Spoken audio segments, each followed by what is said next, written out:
स्वागत है आपका अपने YouTube चैनल पे। आइए सुनते हैं चैत्र मास कृष्ण पक्ष संकष्टी चतुर्थी की कथा। इस बार चैत्र माह में संकष्टी चतुर्थी का व्रत जो कि 21 मार्च 2022 दिन सोमवार को किया जा रहा है। संकष्टी चतुर्थी व्रत में भगवान गणेश का पूजन किया जाता है। भगवान गणेश सभी प्रकार के विघ्नों को हरने वाले हैं तथा सभी प्रकार के सुख और समृद्धि को प्रदान करने वाले हैं। जो भी सच्ची श्रद्धा के साथ संकष्टी चतुर्थी का व्रत करते हैं या कथा श्रवण करते हैं, भगवान गणेश उनके सभी विघ्नों को हर लेते हैं तथा सुख और समृद्धि का आशीर्वाद प्रदान करते हैं। संकष्टी चतुर्थी के व्रत में दिन भर उपवास रहते हुए चंद्रोदय के समय में भगवान गणेश का पूरे विधि विधान के साथ पूजन करना चाहिए। उसके बाद चंद्रमा को कच्चे दूध का अर्घ देना चाहिए या जल का अर्घ दे करके उसके बाद गंध पुष्प धूप दीप आदि से चंद्रमा का पूजन करना चाहिए। उसके बाद ही भोजन ग्रहण करनी चाहिए। तो आइए सुनते हैं संकष्टी चतुर्थी व्रत की कथा। तो बोलिए प्रेम से भगवान गणेश की जय। बहुत समय पहले की बात है। प्राचीन काल में मयूर ध्वज नामक और धर्मज्ञ राजा हुए। वे प्रजा पालन के प्रेमी थे। उनके राज्य में कोई भी निर्धन नहीं था। चारों वर्ण अपने अपने धर्मों का पालन किया करते थे। प्रजा को चोर डाकू आदि का भय बिल्कुल भी नहीं था। प्रजा स्वस्थ रहती थी। सभी लोग उदार सुंदर बुद्धिमान दानी और धार्मिक थे। इतना सुंदर राज्य शासन होते हुए भी राजा को कोई पुत्र की प्राप्ति नहीं हुई। तत्पश्चात महर्षि की कृपा से उन्हें कालांतर में एक पुत्र की प्राप्ति हुई। राजा राज्य का भार अपने मंत्री धर्मपाल को सौंपकर विविध प्रकार के खेल खिलौने से अपने राजकुमार का पालन और पोषण करने लगा।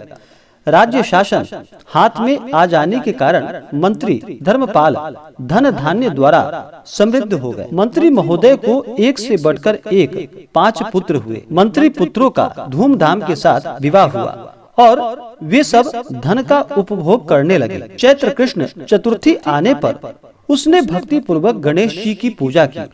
उसका पूजन और व्रत देखकर उसकी सास कहने लगी, अरे क्या तंत्र मंत्रों द्वारा मेरे पुत्र को वश में करने का उपाय कर रही है। बार बार सास के निषेध किए जाने पर भी जब बहू न मानी तो सास ने कहा कि अरे दुष्टा, तू मेरी बात मान नहीं रही है, मैं पीट कर तुझे ठीक कर दूंगी। मुझे यह सब तांत्रिक अभिचार पसंद नहीं है। उसके उत्तर में बहू ने कहा कि हे सासू जी, मैं संकट नाशक गणेश जी का व्रत कर रही हूँ। यह व्रत अत्यंत फलदायक होता है। अपनी बहू की बात सुनकर उसने अपने पुत्र से कहा कि हे पुत्र, तुम्हारी बहू जादू टोना पर उतर आई है। मेरे कई बार मना करने के बावजूद वह मान नहीं रही है।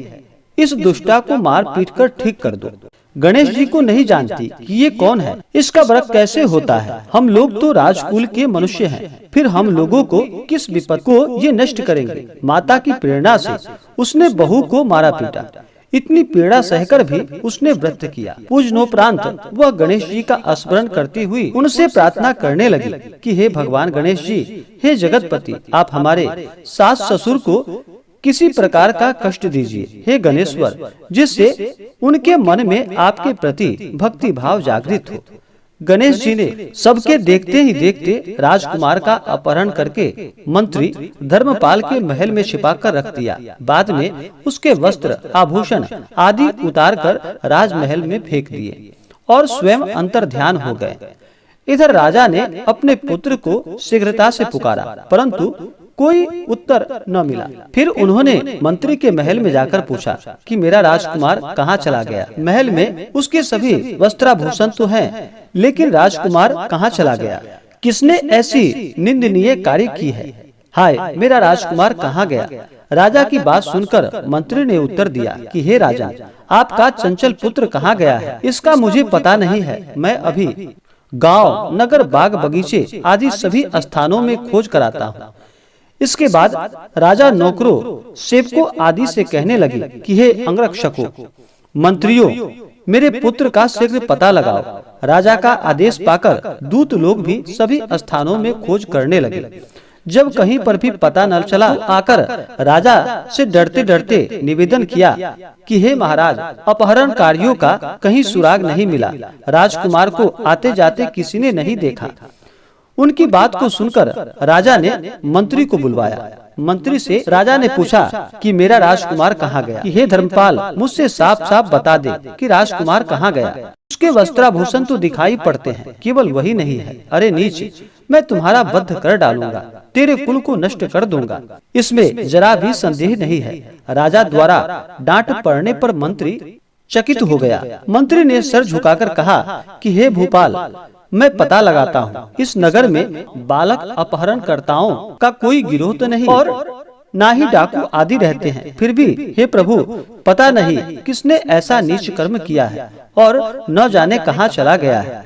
धर्मपाल ने आकर अपनी महल में अपनी पत्नी और पुत्रों से पूछा कि अपनी सभी बहुओं को बुलाकर भी पूछो कि यह कर्म किसने किया है। यदि राजकुमार का पता नहीं लगा तो राजा मुझे और वंश का नाश कर देगा। ससुर की बात सुनकर छोटी बहू ने कहा कि हे पिताजी, आप इतने चिंतित क्यों हो रहे हैं? आप पर गणेश जी का कोप हुआ है, इसलिए आप गणेश जी की आराधना कीजिए। राजा से लेकर नगर के समस्त स्त्री पुरुष, बालक, वृद्ध संकट नाशक चतुर्थी का व्रत विधि पूर्वक करे तो गणेश जी की कृपा से राजकुमार मिल जाएंगे। मेरा वचन कभी मिथ्या नहीं होगा। छोटी बहू की बात सुनकर ससुर ने हाथ जोड़कर कहा कि हे बहू, तुम धन्य हो, तुम मेरा और मेरे कुल का उद्धार कर दोगी। गणेश जी की पूजा कैसे की जाती है? हे सुलक्षणी, तुम बताओ। मैं मंद बुद्धि होने के कारण व्रत के महात्म्य को नहीं जानता। हे कल्याणी, हम लोगों से जो भी अपराध हो उसे क्षमा करो और राजकुमार का पता लगा। तब सब लोगों ने कष्टनाशक गणेश चतुर्थी का व्रत आरंभ किया। राजा सहित समस्त प्रजाजनों ने गणेश जी की प्रसन्नता के लिए व्रत किया। इससे गणेश जी प्रसन्न हो गए। सब लोगों के देखते ही देखते उन्होंने राजकुमार को प्रकट कर दिया। राजकुमार को देखकर सभी नगरवासी आश्चर्य में पड़ गए। सब लोग बहुत प्रसन्न हुए। राजा के हर्ष की तो सीमा ही नहीं रही।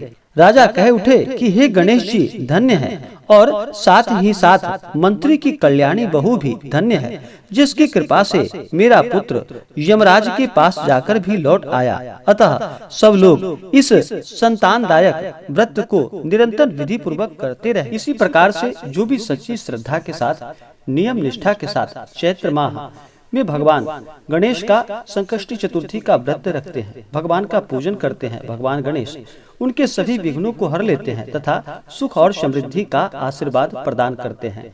तो आशा करता हूं कि जानकारी आपको अच्छा लगा हो। ऐसे ही ज्ञानवर्धक जानकारियां प्राप्त करते रहने के लिए हमारे इस चैनल को लाल बटन दबा करके सब्सक्राइब जरूर करें।